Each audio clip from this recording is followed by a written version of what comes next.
Second on our list today, Chairman Gooch is not here, so I'm going to skip him and go to you, Chairman Albers. You heard just earlier this afternoon the bill on hemp regulations, and was fascinating. You are free to speak from your chair, or you can go to the witness stand, whatever suits you. I'll stay right here, Mr. Chairman. I appreciate it. Thank you for allowing us to host a subcommittee for Senate Bill 437. 2 o'clock today, we met in the Senate Mez, but prior to that meeting, I want to thank the bill's author, Whip Robertson, as well as Commissioner Tyler Harper, his staff, and other interested parties who came prior to our meeting for us to discuss some of the variables in this bill. We found the bill to be very important and one that we believe, I think as a consensus, needs some action. We identified the problems that have incurred after we began the process originally of helping out children with seizures to where we are today. We got to witness some of the things that are being sold throughout the state that are of grave concern, up to and including gummies that are being sold that might be used by children, and it's even on the box or the container it comes in, it says only to take half of a gummy and wait 2 hours. These are very concerning, to say the least. We heard testimony from 7 different people and 1 puppet. Although the puppet did not sign up to talk, so Mr. Scribbles was not allowed to speak today. In reference to the bill, I will let Chairman Robertson take us through his specific items, but I believe as a subcommittee we found a couple of things that might be appropriate for you to consider as a committee substitute. The first part is capping what hemp is to 0.3%. In case the federal government changes that, and we've heard rumors that talking about taking that as high as 1%, which would be more than 3 times the limit today. There are grave concerns about making that change, and we would like to see that codified in law should this bill move forward. Additionally, labs that will be used in order to assure that the product being sold has been tested and stays under that 3% would be approved by the Commissioner of Agriculture to make sure that out-of-state companies who are both dispensing and using laboratories are in no way gaming the system. Those are the 2 substantive changes, but then the final discussion, Mr. Chairman, which I think is something we do need to have deeper conversation. It's my understanding from our good folks at the Ag Department that there are as many as 3 different bills currently in process to solve some of these issues, are the edible concerns. I find it quite ironic that if hemp doesn't have any medicinal purposes, why would anybody need to be eating it? So especially if it's coming in the form of candy, which certainly can get into the hands of young children, which nobody wants. So that's our report, and I'm glad to answer any questions. I was a member of your subcommittee. It was very well run today. A lot of testimony from different viewpoints. And it is a subject matter I do believe needs to be addressed, so we will have something back on the meeting Thursday for a vote. Senator Robertson, can I get you to just go over the highlights of your bill? Yes, sir. Been a very active legislator this session. Life short. Thank you, Mr. Chairman, and I'll be quick. This is truth in testing and labeling on hemp consumables. What this legislation does, it requires consumable hemp products to have a full panel certificate of analysis. As far as testing, the testing requirements are standards established by the International Organization of Standardization.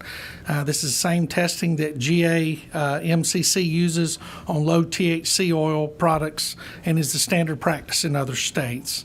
It allows the Department of Agriculture to set limits on contaminants such as heavy metal pesticides, residual solvents, processing chemicals, etc., but not on cannabinoids. It requires contents and levels be listed on the packaging or available via QR code. This is a common practice in other states that deal in consumable hemp products. There's a warning label requirement, requires that packaging bear a sticker warning consumers that THC is included in the product. This is standard practice again in other states. Enforcement ability. It allows the department to randomly inspect and test consumable hemp products available for purchase to ensure compliance and labeling requirements, Delta-9 THC limitations, and other contaminant limitation restrictions. Again, same practice used in other states. It provides for non-compliant products to be seized and disposed of. It prohibits the sale or furnishing of consumable hemp products to any person under the age of 21. It prohibits a person under the age of 21 from purchasing, attempting to purchase, or possess a consumable hemp product. It provides misdemeanor penalties. First offense will be a fine not more than $500 or community service. Requires prominently displayed signage. Allows the department to use their agency to police these types of businesses. It mirrors a lot in this legislation mirrors the same provisions as the alcohol code, and provides clarification of conforming changes to the department's current powers, which would allow them to carry out the execution of certain laws under Title 16 in Georgia Code. There's also cleanup language in the bill in Section 4 and 5 that removes language about submitting the original hemp plan to the USDA and other things. And it also defines hemp products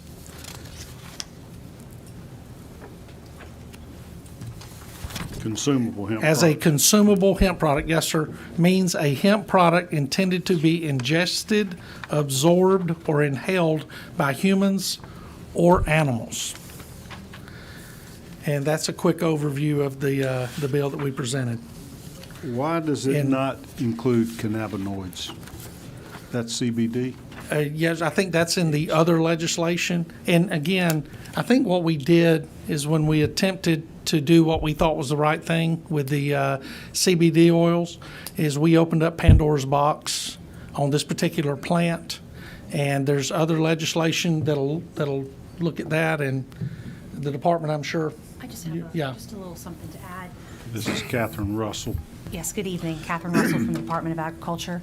We wanted to make sure that while we're testing for both cannabinoids and other ingredients, that we weren't put in a position where we would adjust the limits of any cannabinoids in the project, in the testing. So we explicitly removed them so that that power is still vested in the legislature, and we are not trying to step in any capacity.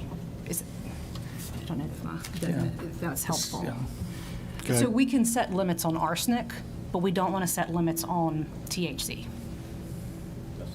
This bill does set a limit on THC to 0.3%. It doesn't allow for the department to set a different, It recognizes the federal yeah. definition, a 0.3. Yes. Okay.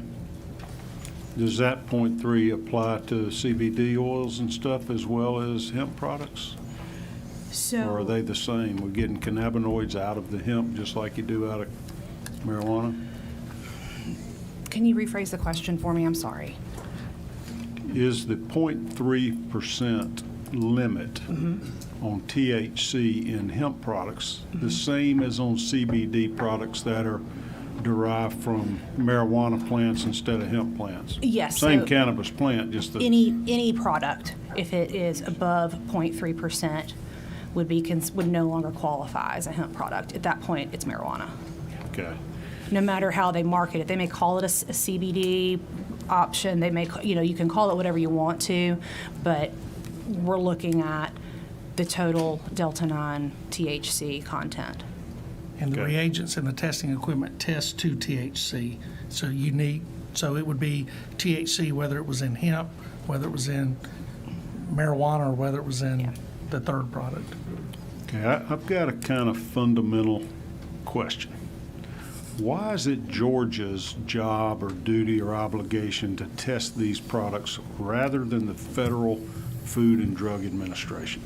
We don't test all kind of other products that are sold in convenience stores and grocery stores. We don't assume that obligation to protect our citizens from contaminants and drugs, et cetera. We let the Food and Drug Administration do that in most circumstances. Why wouldn't we just let them do that here?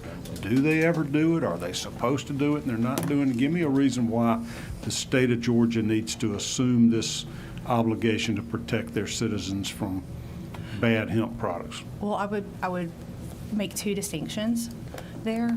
One, the state would be setting the requirements in place, but we would not be doing the testing. Right, that would be required by the seller, whoever is interested in manufacturing or processing and putting that product available. They are required to do the testing and then to keep it on record. And so we would follow up to make sure that that's accurate. We are doing that already for food products.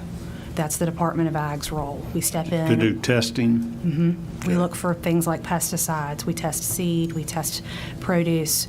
That's part of our fertilizer and chemicals. That's part of our consumer protection role. It's actually part of our mission statement. And I think while the FDA has put out many opinions and regulations on this, they have failed to act more aggressively because in the United States, marijuana is still classified as it always has been. And in some cases, they don't feel it's their obligation to test for marijuana and other things. I think that falls to the state. But on prescription drugs, Percocet, antihistamines, whatever, Lortabs, we don't test that in Georgia. We let the FDA do that, right? Well, Or, I mean, it's coming into the pharmacy?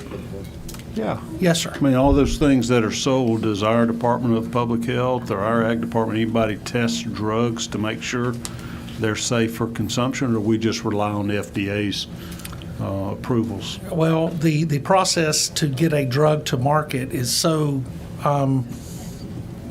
detailed and strenuous unless you are able to bring some orphan product out there by purchasing the certificate of testing that was intended for another product.